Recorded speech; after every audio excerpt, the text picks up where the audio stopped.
How are you, buddy? How you doing today? I'm great. I'm really excited. Perry told me yesterday that we were going to have a chance to hang out with you today, and I've loved your wines forever, but I've never had the chance to meet you formally, so it's nice to meet you. Nice to meet you. It's a fun store to come to.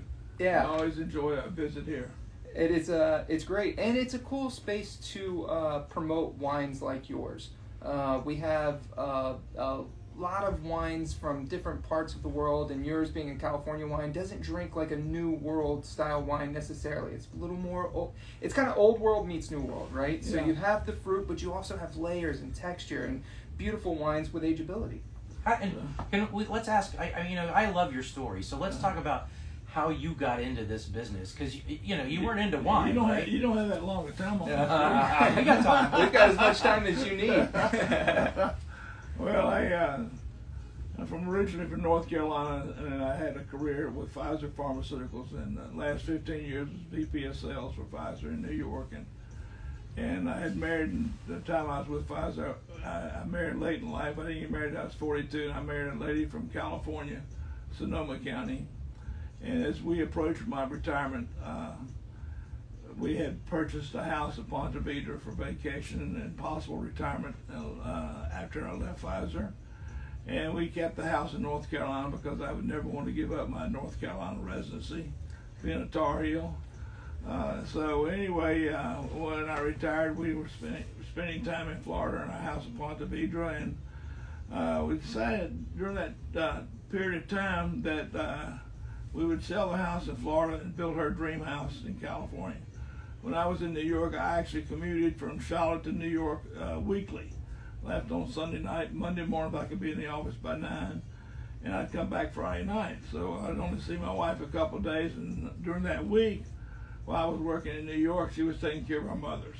We had moved her mother from California to Charlotte. My mom was there, and they're both aged and not in good health. And we didn't want to move them to New York area. So we kept them in North Carolina in our house, and my wife took care of them, and I'd go off to work and come back and spend 48 hours at home. So anyway, we decided to build her dream house, and she wanted a house in Valley of the Moon, which is in Sonoma County. And we went out there looking, couldn't find anything there. So our real estate agent said he knew someone that had some property in Napa near St. Helena. And so we went over and looked, and it was really what we had dreamed of building on. It was 14 acres of property on a ridge overlooking St. Helena in the valley. And so this was 2001. So we started the design of the house. Actually, my wife, I didn't play much of a role in the design or the building of the house other than just being the financial guy. Smart. They designed the house, and took a couple of years to build the house, and in the process near the end, the architect came to us one day and said, I have a 9.5 acre vineyard of Cabernet, would you be interested in taking a contract? I planted it 3 years ago, so this year was the first year you can make some wine. And I said, no, I'm not interested, I'm retired. And so a few weeks later, his draftsman came to me, and his draftsman owned a custom crush facility, a winery, named Rozzi. And Fred Rozzi approached me about making wine there on his property. He said, why don't you buy Cliff, the architect's grapes, and make wine here? He said, I have a client, John Caldwell, who's well known. He's been making wine here in my facility, but he's building his own winery up in the hills there, and so I need somebody to replace him. And me being in North Carolina and not knowing a lot about wine other than knowing how to drink good wine, he thought I probably looked stupid enough to fall for that. So I did. I went out and did my due diligence, seriously. And it's a great piece of property. It's equivalent 2 blocks away from a very famous vineyard by the name of Bennett, who makes no wine himself, just sells it to high-end producers. And then Mike Wolf is the vineyard manager, and Mike is doing high-end wine vineyards. And for example, Scarecrow, he did Scarecrow. He was doing Harlan Estates. He was doing Cake Bread and others. And I knew he would not be risking his reputation on this piece of property if he didn't think it was going to be excellent. And then in 2015, he was named the Wine Grower of the Year in all of Napa Valley. Oh, wow. So he's an outstanding vineyard manager. Then Massimo Monticelli is the winemaker, and he does all the winemaking at Rossi Winery. He had like 13 clients. And he's a fourth-generation Italian winemaker. He had worked at Silver Oak for 4 or 5 years under Justin Meyer, who was one of the founders of Silver Oak. And his dad, Massimo's dad, was VP of production for Gallo Sonoma. His brother was a winemaker. His sister-in-law was a winemaker, French-trained winemaker. So it's a winemaking family. You get a lot of free consultation with a family like that.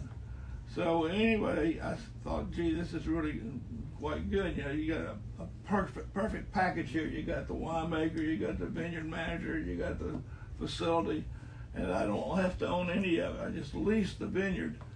And so anyway, I said, you know, in my mind, my wife's been only seeing me for a couple days a week. Now she sees me every day of the week.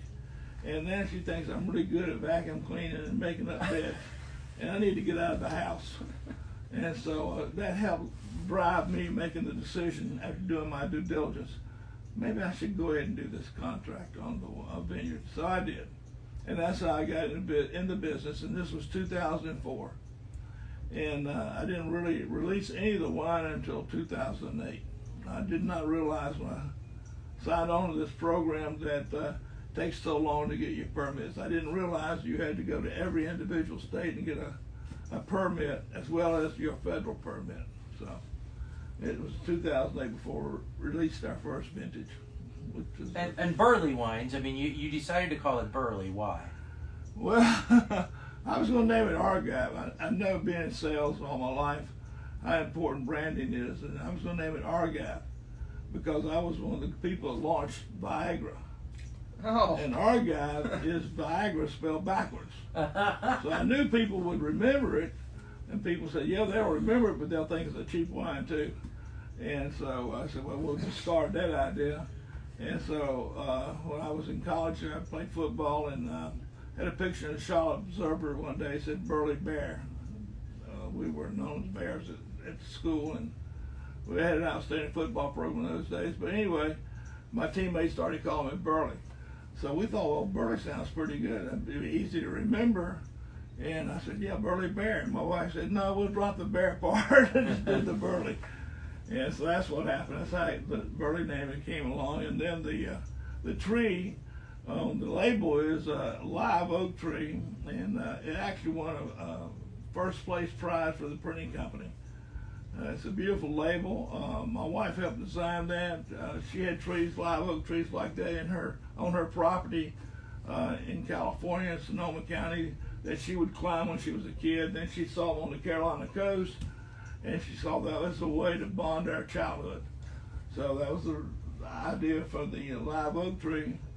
So that's been very successful. Well, it is a beautiful label. It is a very recognizable label. But I want to go back to something you just said. I thought you were messing around out there. You saw my daughter. I call her Little Bear. She's my Little Bear. And you said that you're Burly Bear. I thought you were just playing with her. I didn't realize Burly Bear was a real thing. No, that was the caption underneath the picture. Wow. Burly Bear. We have that picture behind the register. It's still there. Is Really? that right? Oh, yeah. Huh.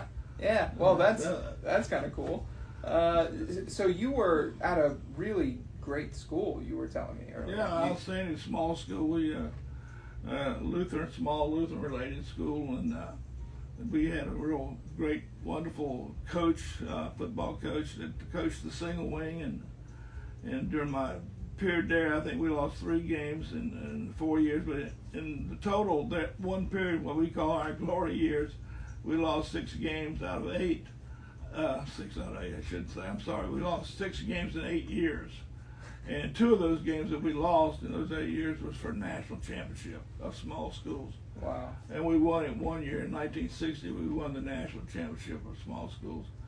Unfortunately, we played for it in 1959, my senior year, and we got beat here in St. Petersburg in what was called then the Holiday Bowl.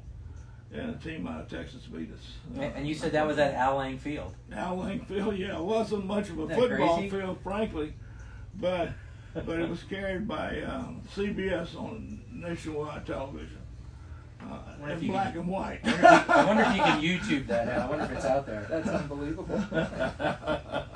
You have it's 4 wines in the portfolio, is that right? Chardonnay, Sauvignon Blanc, Cab, and then special. Well, we dropped the Sauv Blanc You did? there, yeah. The person who we were sourcing the Sauv Blanc from, who personally worked in the field and in the vineyard himself, he passed away. And I just wasn't happy with our last vintage of it. And I just didn't think it was consistent enough. And if I can't produce a quality on a consistent basis, I don't want to be producing a wine. So right now we're just not promoting any Sauv Blanc. But we have the Chardonnay, we have the Cab. Now we have a second Cab. So I went from Burly Cabernet to vineyard designated. So what was the original Burly's now Burly Simpkins Vineyard. Right. And then we picked up one called Chiandry Vineyards, and that came about as a result. I was doing, and still am doing, trade shows in Omaha, Nebraska, and they have a big trade show, one of the wine shops there, twice a year, and the gentleman that was representing Chiandry's label, he was actually the owner, he and I became good friends, and unfortunately he passed away all of a sudden. And his family asked me if I would take any of the fruit. And I said, yeah, I'd like to take 5 tons. And it's a small vineyard, only 5 acres. But it's in Coombsville also. And I had tasted their wine and I knew it was a good vineyard. I favor my Simpkins vineyard personally, but Simpkins is more of a valley vineyard, and the Chiandry is more of a hillside vineyard. It's good wine, but as anybody, like last night we had a tasting, I guess there was about 25, 30 people came through in the tasting event last night. And there's a lot of them enjoyed that label as well as they did the Simpkins, so, or better than Simpkins in some people's mind. A little bit more, because it's hilly, is it more minerally? And less, Yeah. It's not quite as smooth, silky as the Simpkins. That's the nice thing about Coombsville, though, I think, is that the tannins in the wine from Coombsville, excuse me, the tannins are, they're not sharp, bold tannins. They're tannins that produce a soft, rich, silky wine for you, and a great taste, and a wonderful finish, and yet those tannins will allow the wine to age quite well. We're still, the 2004 was our first vintage, and we're still getting people complimenting us on the 2004 because they just had some here recently. And I've had some. It's not quite, as you know, each year you lose a little bit of the fruitiness of it. Right. Yeah, and so it doesn't have the same fruit it did when we first released it. It's become more like a Bordeaux. Well, that was kind of my point earlier. You lie somewhere right in the middle, right? You have that fruit quality, but you have the ageability. 2004, I would imagine those wines, at least from what I know of Burly, they still have time to go. I mean, it's not falling off a cliff by any stretch of the imagination. No, it's not. It might not be at that pinnacle, but maybe it is. I don't know. I haven't had your 2004. But I would imagine from what I know of your grapes, your winemaking style, that's still a great wine for aging. Yeah, we've been very pleased with it. You started with Cab. You weren't making Chardonnay at first. No. But I was doing a lot of wine dinners, and especially up where I live in North Carolina. And I have a friend owns a number of Ruth's Chris there, and some other restaurants. And I was doing country club tasting events and so forth. So that people kept saying, you need to have your own white. We had to borrow somebody's white to pour because you don't have the white. And so I got into the Chardonnay through Fred Rossi, who owned 10 acres of Chardonnay that he was producing. Actually, he wasn't producing Chardonnay. It was Newton buying the fruit, and this was for their high-end unfiltered Chardonnay. Outstanding vineyard. And so I don't normally drink a lot of white wine, but I tried his production of the Chardonnay, and my wife and myself both enjoyed that wine. And so when Newton canceled his contract, because they were not doing well financially, and they brought in new management. And as you would expect, what new management always does is cut their costs, and so they terminated what they considered to be an expensive Chardonnay. So I took 10 tons of that and started producing it. And I cloned what Fred was doing, because he'd been doing a second picking.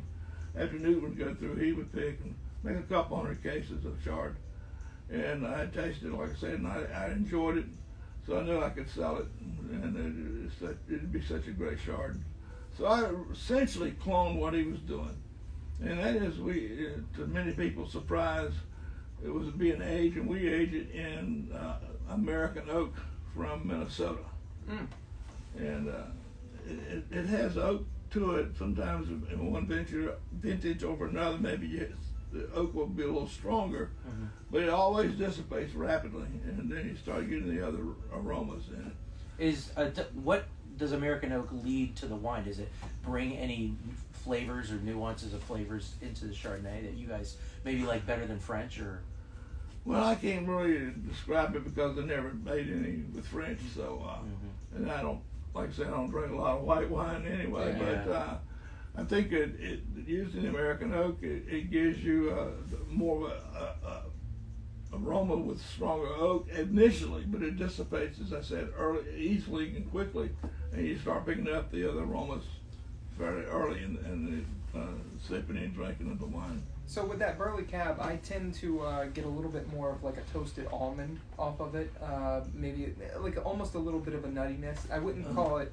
hazelnut, but a little bit of toasted almond, a little bit of vanilla. But I can't imagine that you're using a ton of mallow. It's not overly buttered. It's more driven with the oak and maybe some like apple notes, but not as much of the butter. Well, you know, we with the Chardonnay, for example, what Fred Rossi was doing, he was doing 25% of the malolactic fermentation, and I wanted a little bit more, so we do 50% malolactic with Chardonnay. Okay. But we don't want to push that butterness. Yeah. You know, the tannins themselves are so soft in the production of the wine that you don't need to try to achieve a lot of butterness. Yeah, it's not. It's definitely not the Rombauers of the world. It's a little more elegant. Yeah. So, what is your total case production now with your cabs? Well, it depends, right, on what the weather allows you to vintage, have. vintage. So, anywhere from 1,500 to 2,300. Still very But small. on average, around 2, and we don't. Yes, real small. We don't intend to grow that and increase our sales. I'm not focused on money. I'm focused on the quality of the wine and being consistent with the quality of the wine. I'm too old to worry about making money. And here about 4 or 5 years ago, Wine Spectator had an article that they featured what they considered the 12 best wines you could buy for consistent quality at a fair price. And Burly was one of those 12 wines. That's incredible. And that's really what we try to do, is be consistent in quality. It definitely comes through. It shows.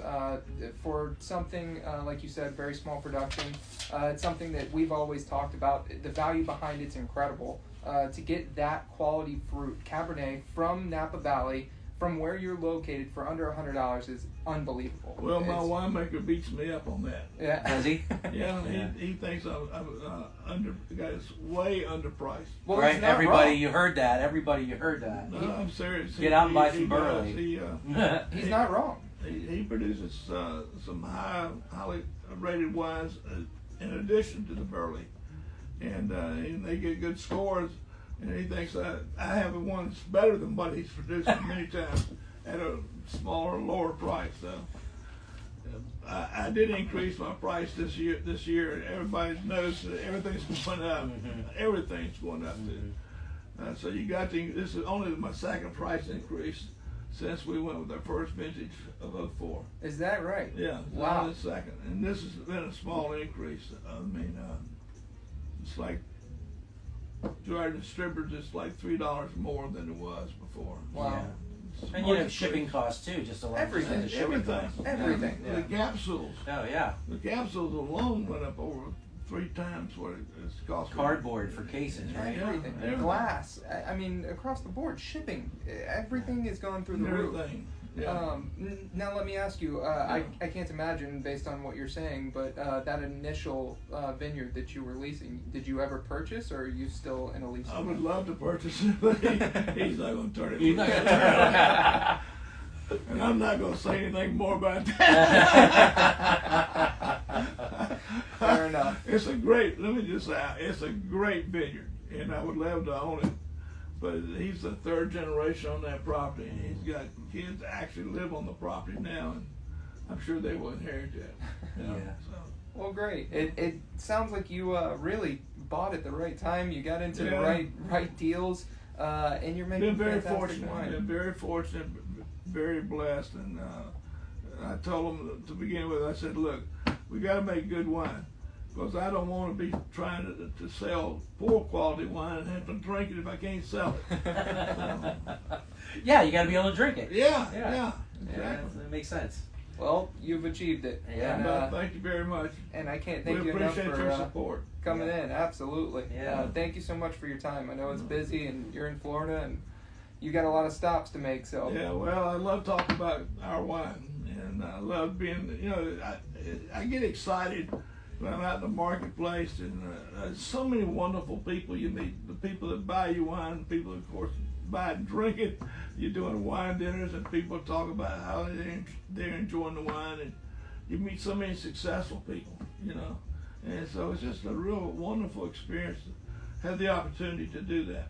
it is across the board. I think in every level of the wine industry, you get to meet really fun, like-minded people who have the same passion as you. I've said it on this podcast several times. I was supposed to be an accountant, and I took a left turn because of the camaraderie. You get to meet some of the coolest people on the planet, hang out with people. My favorite people in the world are winemakers. I mean, I've had the pleasure to work in really high-end restaurants, and I get to work around celebrities and take care of them, and that's cool. But you let one chef or one winemaker walk through that door, and I'm just all, oh my God. Do you know Well, who and that is? I think that's the lucky part of our business too. We all love food, and all this is, wine is the accompaniment to food, right? I mean, it all works together in unison.